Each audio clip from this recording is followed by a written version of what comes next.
زیادہ کما لینا کمال نہیں ہے، کما لینا تو کمال ہی نہیں ہے۔ رزق کی ذمہ داری اللہ تعالیٰ نے لیا ہے۔ وما من دابۃ فی الارض الا علی اللہ رزقها، ہر جاندار کا رزق ہمارے ذمہ ہے، لیکن حکم دیا ہے کہ تلاش کرو، وابتغوا کا حکم ہے کہ تلاش کرو۔ اللہ کا فضل ہے، رزق کیا ہے؟ اللہ کا فضل ہے، اس کو تلاش کرو۔ اگر تلاش نہیں کرو گے تو گھر بیٹھے نہیں آئے گا، حرکت کرو، حرکت میں برکت، تلاش کرو۔ اللہ نے روزے کا نام فضل کیوں رکھا؟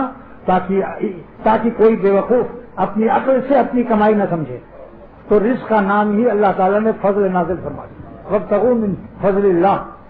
لیکن جب رزق تلاش کرو تو واذکروا اللہ کثیر، اللہ وہاں ذکر کثیر کرو، لعلکم تفلحون اے تفوزون فی الدنیا والآخرہ، تاکہ تم دنیا میں بھی کامیاب رہو آخرت میں، کیونکہ جہاں رزق کے وسائل ہوتے ہیں وہاں گناہوں کے اسباب زیادہ ہوتے ہیں۔ ڈاکٹر ہے تو عورتیں بھی آ رہی ہیں، کپڑے کی دکان ہے تو کپڑے والی عورتیں چلی آ رہی ہیں، چپل کی دکان ہے تو چپل کہتے ہیں ہم کو آپ پہنا دیجیے مولوی صاحب، سائز ٹھیک ہے یا نہیں۔ زیور ہے تو وہ کہتے ہیں زیور پہنا کر ہم کو شیشہ بھی دکھائیے۔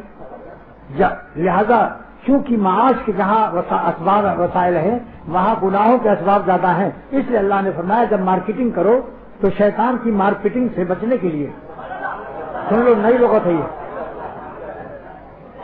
جب بازار جاؤ اور مارکیٹنگ کرنے جاؤ تو شیطان کی مارکیٹنگ سے بچنے کے لیے